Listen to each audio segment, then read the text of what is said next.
Менин атым Нурлан, карындашым бар.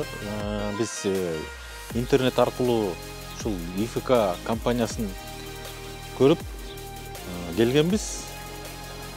Бизге шарттарды түзүп берди, бизге ыңгайлуу болду шарттары, бизге абдан жакты.